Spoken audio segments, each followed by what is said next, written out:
All right, welcome back to my channel. I'm Astro Hane, and today we are talking about the detriment of Scorpio. Now, it took me a while to fully understand Scorpio energy, as I had mainly encountered what some of you may call the quote-unquote unevolved energies, or of the lower frequencies, or as the stereotypical Scorpio, like seedy, darker vibes. But I recently encountered a soul who is so wise and just so pure-hearted, and just the way they move through the world, I'm just astonished and amazed and inspired, honestly.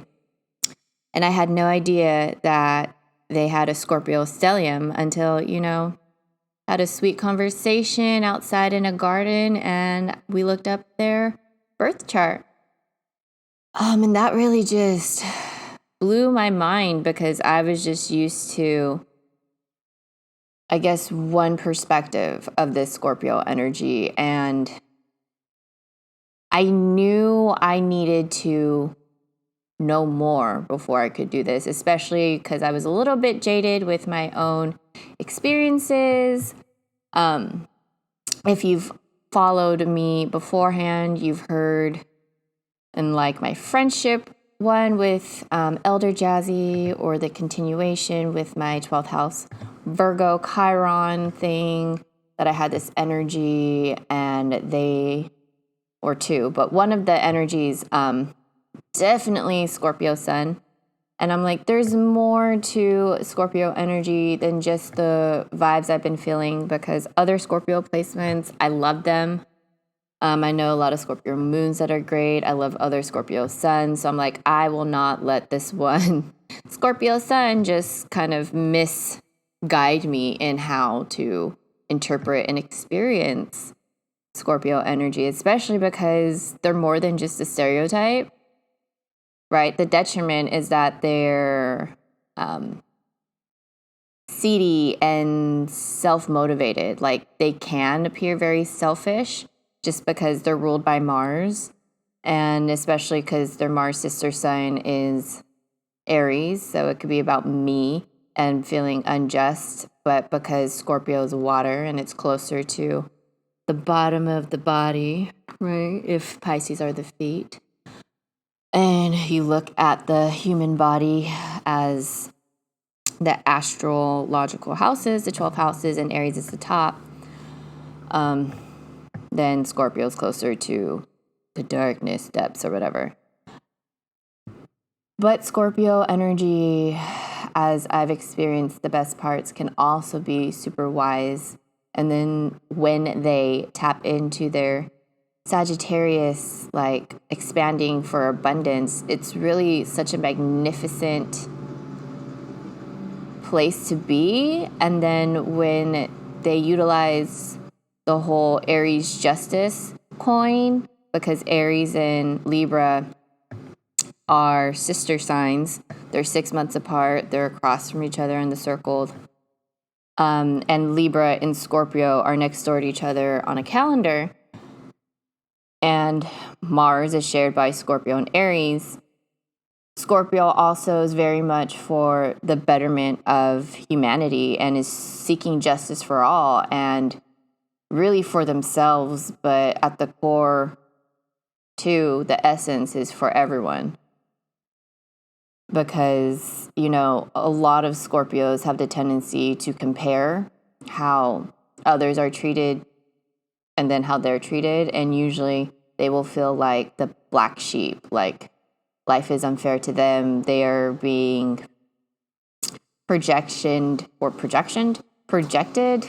described as some entity that is like so hard to love, when really, it could be some self-prophesizing, like, because they have this belief, they can also make it so it's true, if that makes sense. But to get past that is really to tap into the Libra energy next door and to their Sag next door neighbor, to like find the justice for all and really understanding that it's not personal, because these signs, because they are Libra and Aries, I don't want to say like trapped, discoordinated, like they can tap into that. They can take things very personally. Like, I believe, like, if Pisces are the grandma, grandpa energy,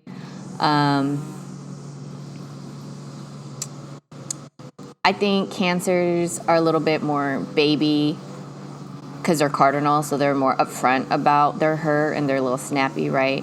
Scorpio is kind of like that seedy teen, the one who's like, nobody understands me, while, going through all these hormonal things. Yeah, so it's just kind of like realizing that people's reactions and actions really have nothing to do with you. It's about their own little world, and then understanding how to bring about peace. Because I really never had experienced such a peaceful, so like grounded, so soothing kind of Scorpioic energy. I don't even know if that's a word, but it is now.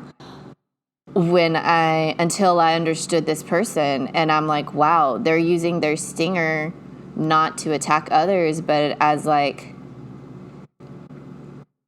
an attack on the issue itself. And it's not even like an attack. It's kind of like no reaction is a reaction. And instead of shooting poison to hurt others, it's really so calculated in the sense that, like, if we do this route, then it'll be just the best thing for everyone. And so Scorpio at their best is such a transformative energy. It is the ruler of the 8th house. It is in tarot, ruler of a Tower card. It brings all these things. Like, it is the start of the end of the beginning. Since Scorpios are of the fixed sign, my understanding now is that they are close to becoming mutable. As in, since they're next door to Sagittarius, and Sagittarius is a mutable sign, and mutable signs are great with transitions and endings. And it's fire. Like, fire is destructive, yet fire is also life. Like, it's passion. It's the soul. Like, it's what makes life, like the joie de vivre. I don't even know what that means. It's the zhuzh. It's the essence. So because it's right in front of Sag, like, it's really gonna dig and poke at you to see what you need to transform. To see what, if you go by the solar calendar, what you need to let go of or set fire to in order to make space for the new. Because, again, the next water sign is Pisces, and Pisces feels everything. It's the feet. It's connected to all. And Pisces is a mutable sign too. So the elemental sisters will help with that. But yeah, Scorpios definitely get a hated representation because their delivery of the truth is brutal. And it's brutal because of their own self-hurt and lack of self-acceptance. And that's not to say, like, they were just born that way.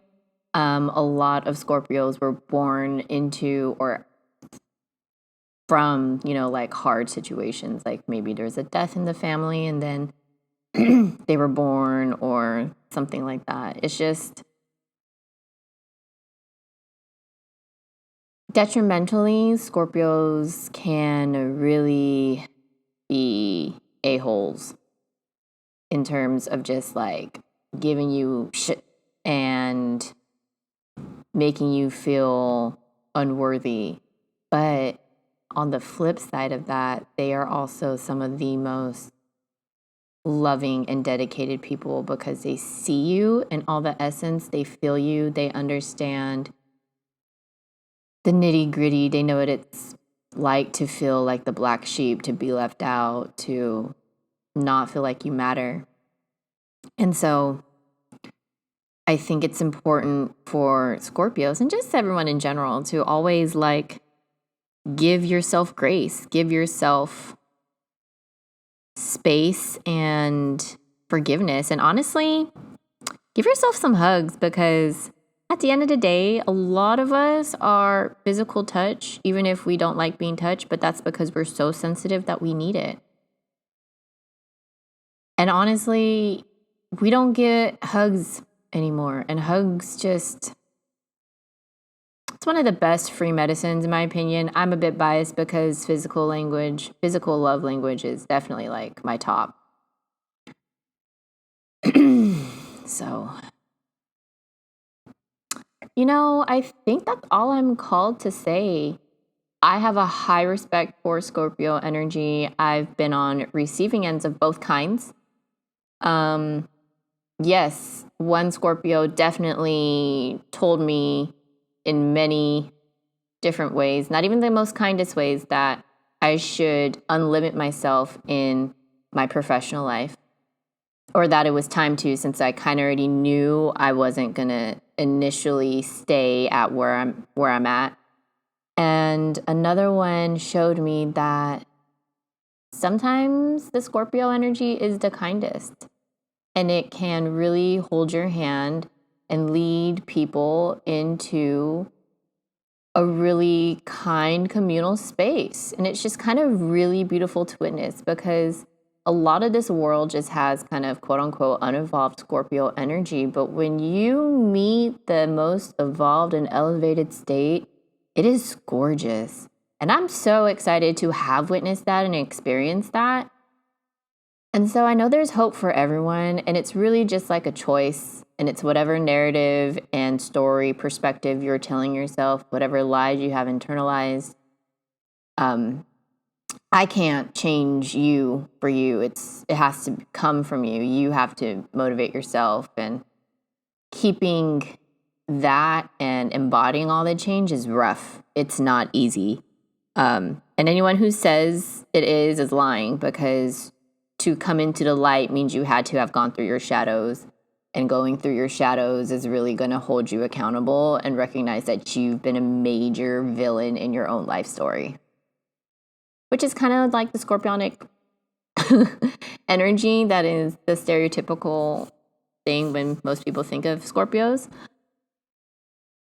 But like most villains that are just kind of misunderstood, it's a misunderstood perspective. And I don't think any energy is of more value or of more worth than the other.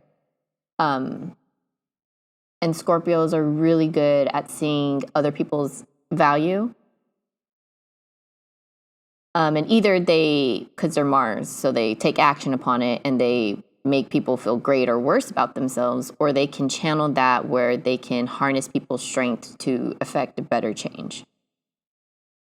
So again, it's really a perspective shift, and that's the detriment of Scorpios. It's whatever narrative they're currently believing. So make sure it's a loving one, or it's one that is of your own voice. So thank you all for listening. I'm Astro Hane, and I'll be seeing you on my next installment of Signs Under Detriment. Up next, we have Sagittarius. Make sure you follow my Instagram or my YouTube channel at Astro Hane, ASTROHUNNAY, to look at all the other podcast episodes and see who I've interviewed. Let me know in comments, likes, or whatever on more content you'd like to see. Thank you. Ta-ta for now. Bye.